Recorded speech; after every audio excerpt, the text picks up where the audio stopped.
સુરતના બમરોલી પાંડેસરા વિસ્તારમાં આવેલા સાંઈ શક્તિનગરના રહેવાસીઓએ નાસિરનગર જેવી હાલત થવાની ભીતિ વચ્ચે કલેક્ટરને આવેદનપત્ર આપી વર્ષોથી વસવાટ કરતા મકાનો પર કાર્યવાહી થવાની ભીતિ વ્યક્ત કરી છે. સ્થાનિકોનો આરોપ છે કે બિલ્ડરના હિત માટે દબાણ કરવામાં આવી રહ્યું છે અને સમયસર ન્યાય નહીં મળે તો ઉગ્ર આંદોલનની ચીમકી પણ ઉચ્ચારી છે. સુરતના બમરોલી પાંડેસરા વિસ્તારમાં નાસિરનગર જેવી સ્થિતિ સર્જવાની ભીતિ વચ્ચે સાંઈ શક્તિનગરમાં આશરે 300 પરિવાર કલેક્ટર કચેરીએ પહોંચ્યા હતા. સ્થાનિકોએ કલેક્ટરને આવેદનપત્ર આપી રજૂઆત કરી હતી કે તેઓ વર્ષોથી અહીં વસવાટ કરે છે અને મિલકત સંબંધી વિવિધ વેરા તેમજ અન્ય બિલો પણ નિયમિત રીતે ભરતા આવ્યા છે. રહેવાસીઓએ આશંકા વ્યક્ત કરી હતી કે બ્લોક નંબર 197-1ની જમીનને લઈ બિલ્ડર દ્વારા દબાણ ઊભું કરવામાં આવી રહ્યું છે, જેને કારણે તેમના મકાનો પર બુલડોઝરો ફરી શકે તેવી ભીતિ સતાવી રહી છે. સ્થાનિકોનું કહેવું છે કે તેઓ પોતાના હક માટે લડશે અને બીજી નાસિરનગર જેવી ઘટના બનવા દેશે નહીં. સ્થાનિકોએ જણાવ્યું હતું કે કલેક્ટર બાદ હવે પોલીસ કમિશનરને પણ આવેદનપત્ર આપવામાં આવશે.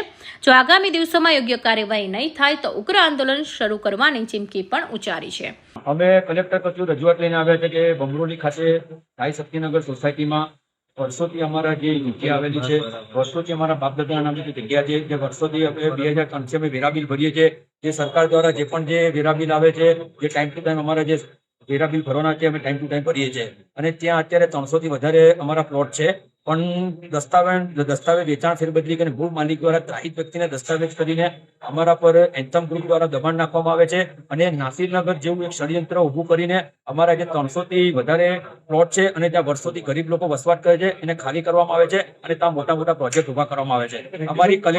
અમારી કલેક્ટરશ્રીને એક જ રજૂઆત છે કે નાસિરનગર જેવો બનાવ ના બને અને નાસિરનગર જેવું કોઈ ષડયંત્ર ના થાય તે માટે અમે કલેક્ટરશ્રીને આવેદનપત્ર આપવામાં આવે છે કે દરેક અમારા જે ગરીબ વ્યક્તિઓ ત્યાં વર્ષોથી વસવાટ કરે છે તેની માંગ સંતોષવામાં આવે.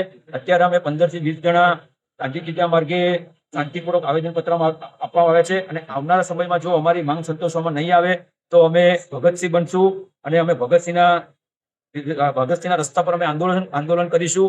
અત્યારે અમે કલેક્ટરશ્રીને રજૂઆત કરી છે. આવનારા સમયમાં અમે મ્યુનિસિપલ કમિશનરશ્રીને રજૂઆત કરશું. ઓકે.